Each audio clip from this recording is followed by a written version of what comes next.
Era un hermano para nosotros y un tío para nuestras hijas. Imagínense, así definió ante la policía el padre de una de las víctimas a este profesor de filosofía llamado Andrés Díez, profe de filosofía, de ética y de música en el colegio Valdeluz, que es un centro religioso concertado que está en el norte de Madrid, donde van pues cada día 1.700 alumnos. Esta semana arranca el juicio contra este profesor, contra el profesor Andrés Díez, porque la Fiscalía le acusa de abusar sexualmente y de forma continuada de 14 niñas, 14 no una, no 14, entre los 6 años y los 17 años. Hoy Manu Marlasca y Luis Rendueles van a tratar de contarnos cómo fue posible que ocurriese eso en un colegio tanto tiempo sin que nadie se diera cuenta ni hiciese nada. Buenas tardes, Manu, buenas tardes, Luis. Hola, buenas tardes. Hola. Situémonos un poquito en el colegio de Madrid, en el colegio Valdeluz.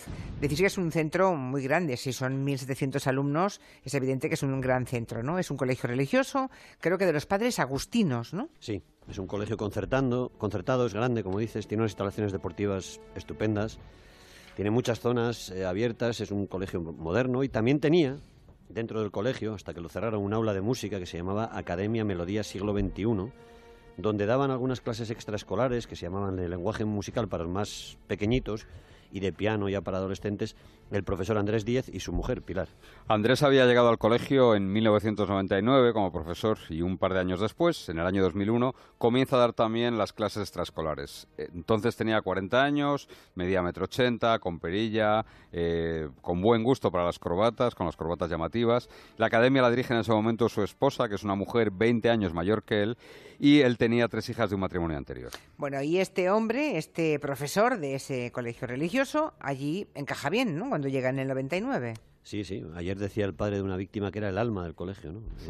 Todos los testimonios, incluso los de las víctimas, hablan de él como un profesor simpático, un hombre cercano, agradable, cariñoso.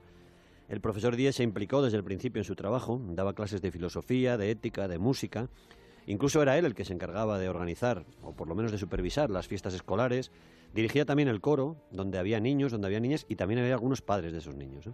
Se convirtió en una persona muy querida, muy popular en el colegio, y una vez al año incluso hacía una fiesta en su chalet, en su casa particular en Sevilla la Nueva, fuera de Madrid, y allí iban decenas de alumnas, de niñas suyas, a jugar y a bañarse en la piscina para celebrar el fin de curso.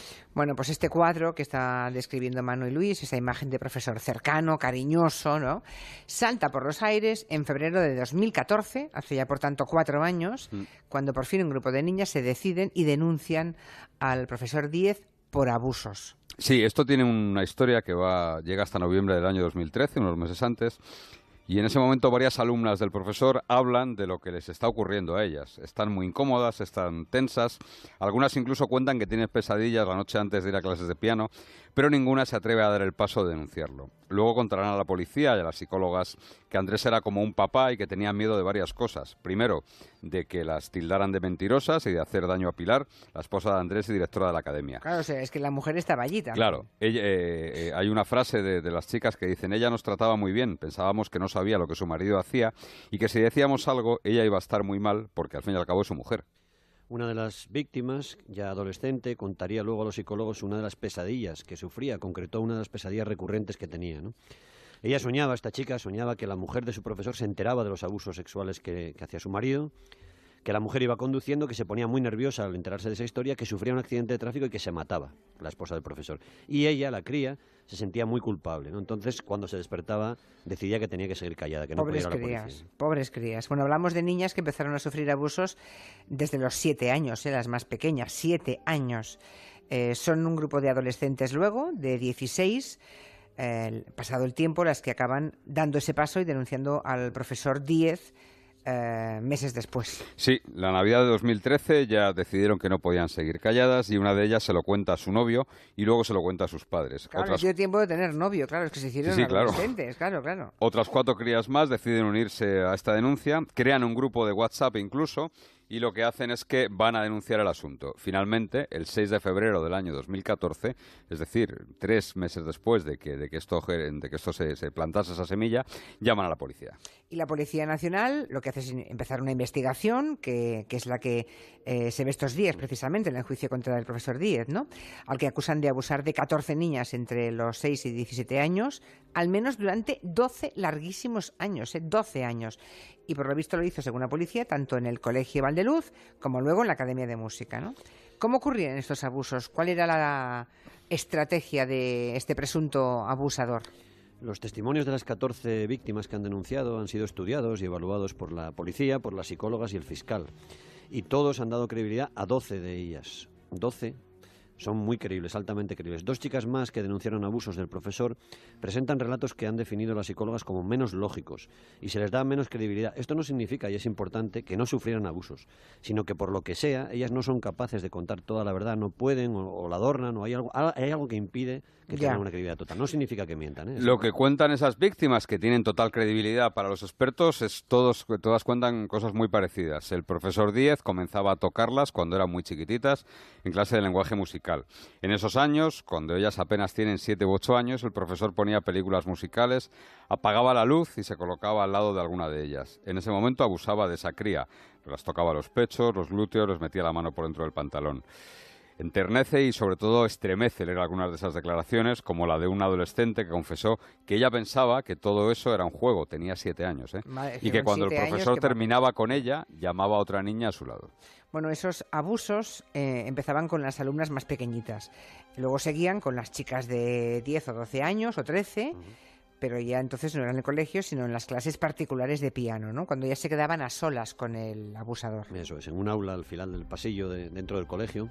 El fiscal, que pide 69 años de cárcel para profesor Díez, asegura que este hombre aprovechaba su condición de superior, lo dice así, de profesor, y comenzaba con besos en las mejillas y abrazos e iba aumentando su contenido sexual para pasar a besos en la boca, caricias en las piernas por la zona de los muslos hasta llegar a tocamientos en los senos, los glúteos y la zona vaginal por encima de la ropa, llegando a introducir sus dedos en la vagina de las menores. Madre mía. Varias de ellas sufrieron estos abusos más graves todavía, sus declaraciones que deberán repetir en el juicio, y eso es importante, tienen que ratificar estas declaraciones en el juicio, a puerta cerrada, eso sí, son durísimas. Vamos a leer solo una de ellas, una chica que denunció que su profesor abusó de ella desde los 13 a los 16 años. Leo textualmente, Se ponía detrás de mí mientras yo tocaba el piano y me metía las manos dentro de la camiseta. Me manoseaba el pecho, me desabrochaba el sujetador y me metía los dedos en la boca. Yo a veces le mordía para que parara y él entonces me pegaba en el hombro y me decía, no hagas eso. Pues imagínense el horror de estas niñas, ¿verdad? Y la impunidad de este individuo, un profesor respetado, querido incluso por los propios padres de las niñas, ¿no? De las que él estaba abusando, o sea que era como un familiar más para ellos. Y ellas obviamente no se atrevían a decir nada. Primero, cuando eran muy niñas, muy pequeñas, simplemente no lo entendían, Julia. Pero sufrían mucho, ¿eh? Y todo dentro de un colegio religioso donde el abusador, el supuesto abusador, estaba en el coro, era un tipo muy querido. Hay una declaración en el sumario de una de ellas en la que explica lo que pasó mientras sufría, ¿no? Ella dice, cuando yo comulgaba en el colegio siempre pedía perdón porque yo no estaba haciendo nada por evitarlo, se refiere a los abusos, o lo que yo hacía era muy poco.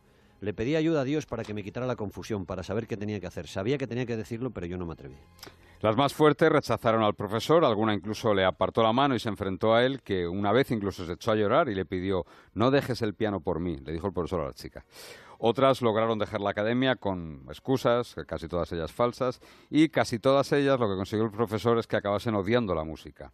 Varias de ellas contaron a la policía que faltaban a las clases, que tenían pesadillas, que pidieron a sus padres dejar el piano, pero sin contarles, evidentemente, por qué querían dejar el piano.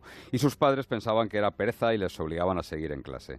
En esos casos se ponían pantalón en vez de falda y llevaban hasta 2 camisetas, aunque hiciera mucho calor, para intentar ponérselo un poco más difícil al profesor. Madre mía. Otras víctimas, y esto es tremendo porque coinciden con que son niñas más débiles o que tenían problemas de adaptación en el cole o incluso porque sus padres estaban teniendo una separación, un divorcio difícil, decía que esas niñas sufrieron incluso que el profesor las hiciera masturbarle y que les metiera los dedos en la vagina con una frialdad asombrosa, ¿no? Una de ellas denunció que le hacía tocar el piano con la mano izquierda, que no era la suya, para que le masturbara con la mano derecha, ¿no? Puede haber algunas personas que piensen que por qué no denunciaron antes estas chicas, ¿no? Pero vamos a darles algunos datos. Desde que ellas denunciaron en febrero del año 2014, hace 4 años, esto nos lo contó la madre de una de ellas, han sufrido todo un calvario por denunciar. Han tenido que ser entrevistadas por psicólogos, declarar ante la policía y ante el juez, mucha gente que duda de ellos y, lo que es más importante, han tenido que irse del colegio, del barrio y algunas incluso de Madrid. Madre mía, ¿pero por qué? No es nada fácil denunciar ser víctima de abusos, lo hemos visto en otros casos. Ya, pero... Y mucho menos cuando eres más pequeño. Pero es realmente repugnante, ¿no? Y esta semana estas pobres crías tienen que revivirlo todo en el juicio que se está produciendo en Madrid, ¿no? Ayer declaró este individuo, el acusado, el profesor Díez. Imagino que este tipo dice que es inocente, supongo. Sí, por supuesto. O sea, que hay 14 niñas que se lo inventan todo. Dice que es inocente, que todo es falso. Incluso su abogado pide para él la libre absolución, evidentemente. Ya, me imagino. El profesor que, insisto, daba clases de filosofía, de ética y de música en el colegio religioso, contó en su día a la policía cuando fue detenido que, y leemos textualmente su declaración, las clases de piano implican proximidad entre profesor y alumno y en muchas ocasiones hay que coger la mano del alumno y colocarla encima del piano.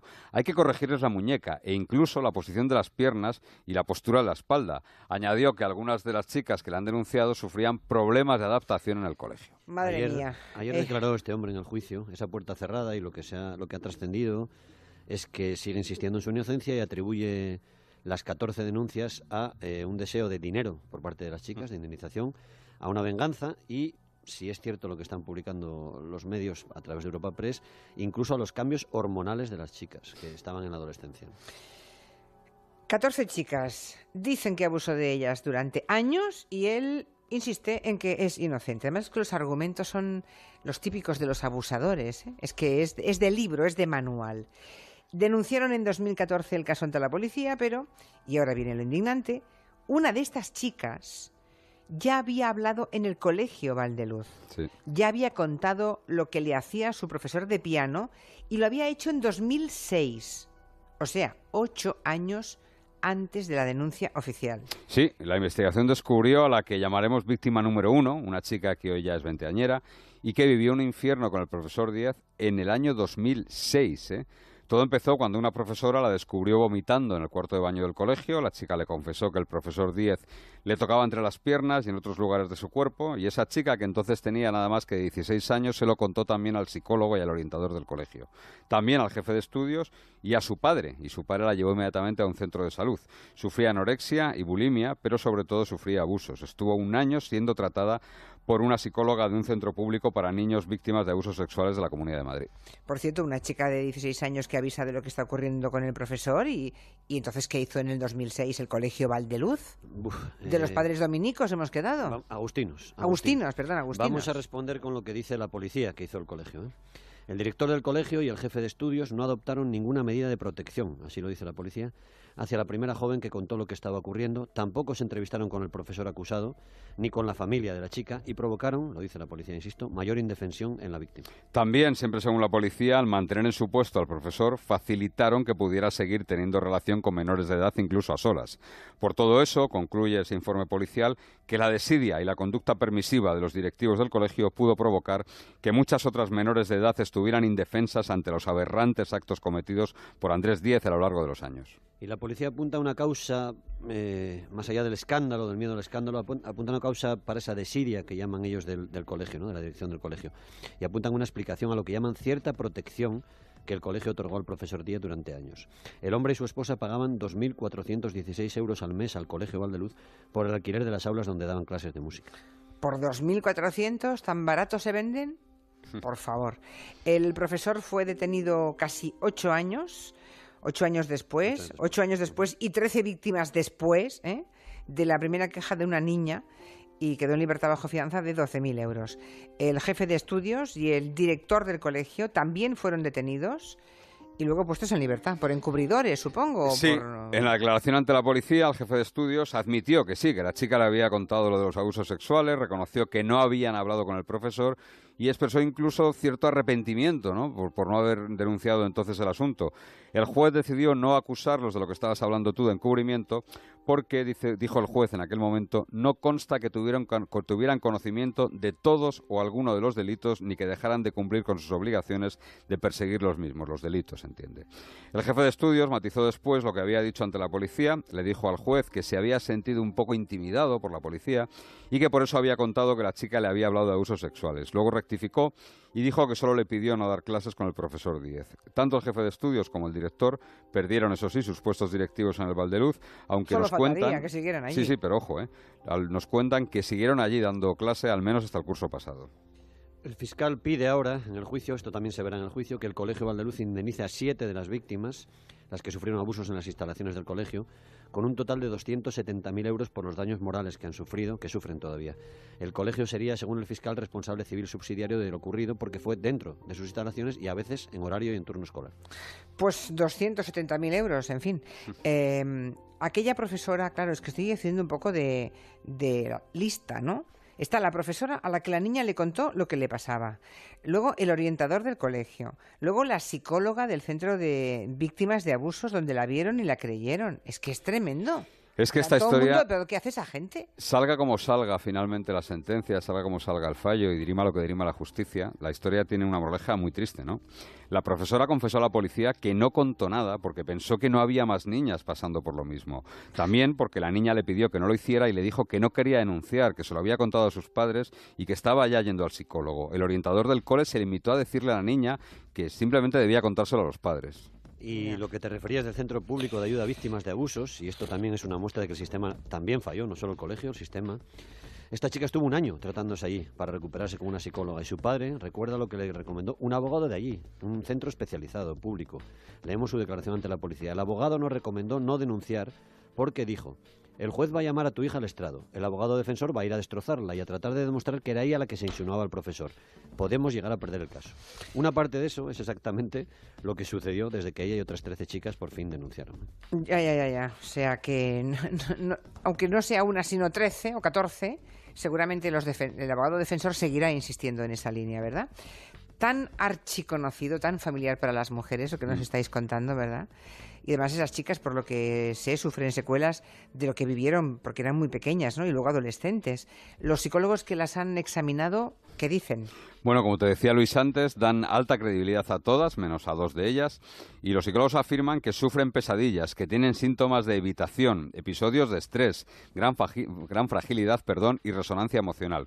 Tienen sentimientos de culpa y las que sufrieron abusos más graves, 4 de ellas en concreto, ni siquiera pueden soportar que las toquen, ni siquiera sus parejas, por supuesto, ni que les coloquen la mano por encima del hombro, por ejemplo, porque les recuerda lo que les pasaba en aquellas clases de piano, aquellas siniestras clases de piano, al final del pasillo, en el aula 6 del Colegio Valdeluz, que fue ese escenario de pesadilla. Donde estaba Andrés Díez.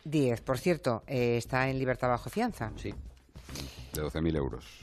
12.000 euros, así que es posible que hasta nos esté escuchando.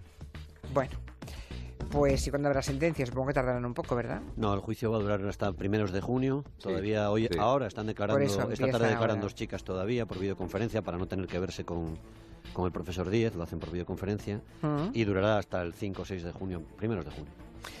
En fin, y luego aún hay quien se extraña de que el día 8 de marzo dijéramos basta, porque ya está bien. O sea, que le sigan diciendo a niñas de 8, 9 o 10 o 11 años que se insinuaban. Bueno, que el propio abogado, ¿no? Sabiendo el percal, sugiera a padres de niñas abusadas que no se presente la demanda. Y luego aún uno se pregunta por qué protestamos, por qué levantamos la voz. Ya basta. Vamos a pensar, jefa, que eso fue hace 8 o 10 años y que ahora no lo diría, ese abogado no lo diría. Quiero pensar que no lo diría. Bueno, no sé, pero he visto a otros abogados defensores decir cosas tan o más indignantes. Así que, en fin, gracias a los dos. Dios. Hasta la semana que viene.